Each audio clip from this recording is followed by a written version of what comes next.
Academy में आपका most welcome है। कॉन्स्टिट्यूशन की जो हमारी सीरीज चल रही थी उस सीरीज में हमारे आर्टिकल नंबर 53 हो चुका है हमारा यहाँ पर कंप्लीट। आज हम आर्टिकल नंबर 54 यहाँ पर कंप्लीट करेंगे। जैसा कि आपको स्क्रीन पे दिख रहा होगा उसको बेसिकली हम यहाँ पर समझने की पूरी कोशिश करेंगे कि आर्टिकल नंबर 54 हमारा क्या कहता है। लेकिन हाँ, इसको हम पूरी तरह समझने की पूरी कोशिश करते हैं। चलिए लेट्स स्टार्ट करते हैं। आर्टिकल नंबर 54,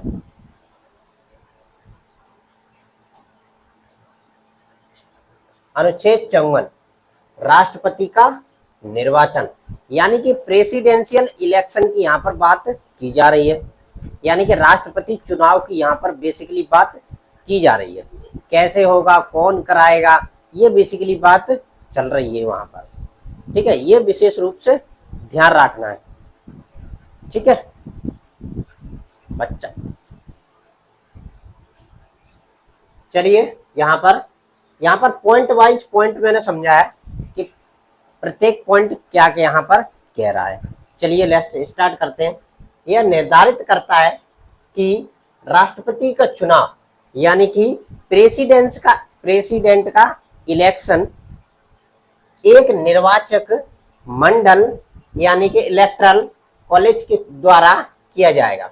एक निर्वाचन मंडल होगा, उसके द्वारा यह क्या किया जाएगा, प्रेसिडेंट का इलेक्शन यहाँ पर किया जाएगा। ये पर्टिकुलर एक कमेटी होगी, वो क्या करेगी, राष्ट्रपति का चुनाव करवाएगी और जिसमें निम्न सदस्य शामिल होंगे।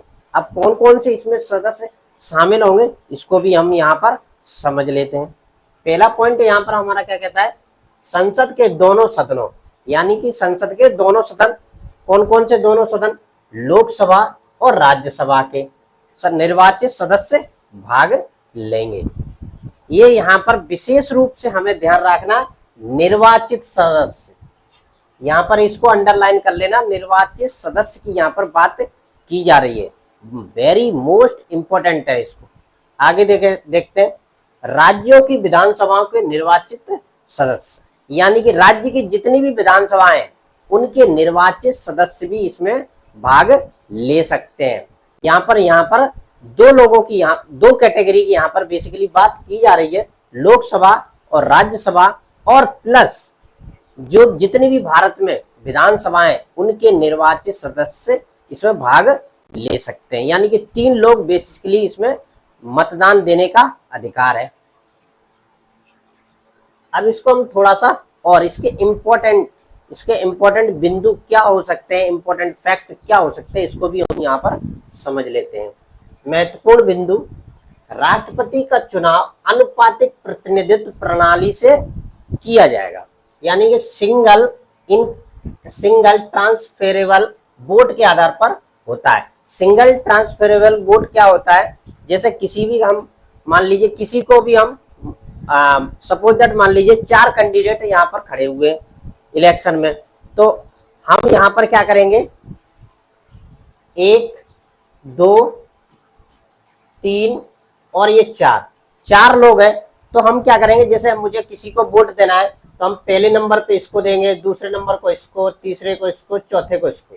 यानी कि हम ये भी कर सकते हैं, इसको हमने पहला दे दिया, इसको हमने दूसरा दे दिया, इसको हमने तीसरा दे दिया और इसको हमने चौथा दे दिया। इस तरह हमें वोट यहाँ पर देना है, जिसे हम ट्रांसफेरेबल वोटेज सिस्टम कहते हैं। ये ओनली भारत में सिर्फ और सिर्फ जब प्रेसिडेंट का यानी कि राष्ट्रपति का चुनाव होता है तभी इसको यूज किया जाता है, और कभी भी इसको यूज नहीं किया जाता है। बेसिकली हमें इस बात का विशेष रूप से ध्यान रखना है। अब इसमें और क्या है, नेक्स्ट पॉइंट हमारा क्या कहता है, नामित सदस्य, जैसे राज्यसभा में मनोनीत सदस्य, राज्यसभा में जो मनोनीत सदस्य होते हैं इसमें भाग नहीं ले सकते हैं, और राष्ट्रपति के द्वारा भी जो भी मनोनीत सदस्य दिए जाते हैं वो भी इसमें भाग नहीं लेते। ओनली इसमें निर्वाचित जो सदस्य आते हैं, चाहे विधानसभा के हो, चाहे राज्यसभा के हो, चाहे लोकसभा के हो, जो भी निर्वाचित सदस्य आएगा वो ही कैंडिडेट इसमें भाग लेगा। ये विशेष रूप से हमें यहाँ पर ध्यान रखना है।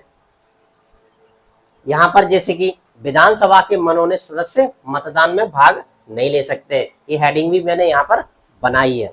अब यहाँ पर तीसरा पॉइंट हमारा क्या कहता है, संघ शासित प्रदेश दिल्ली और पुडुचेरी को छोड़कर कि विधानसभाओं के राष्ट्रपति के चुनाव में मतदान का अधिकार नहीं आना, यानी कि दिल्ली और पुडुचेरी को छोड़कर बाकी सभी लोग क्या कर सकते हैं, इसमें मतदान दे सकते हैं।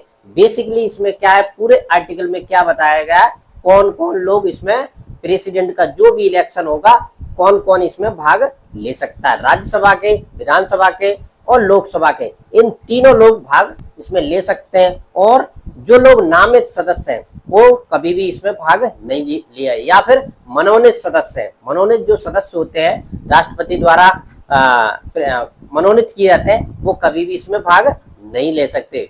और इसमें बेसिकली इंपॉर्टेंट और क्या फैक्ट है, ये ट्रांसफेरेबल वोट का इस्तेमाल किया है, यानी अनुपातिक प्रतिनिधित्व प्रणाली का इसमें यूज किया जाता है और उसके द्वारा ही राष्ट्रपति का चुनाव होता है। आई होप आपको ये वीडियो समझ में आया होगा। इसी तरह के आपको लेक्चर कंटिन्यू मिलते रहेंगे, जिससे आपकी प्रिपरेशन की जो सीरीज है वो कंटिन्यू चलती रहेगी।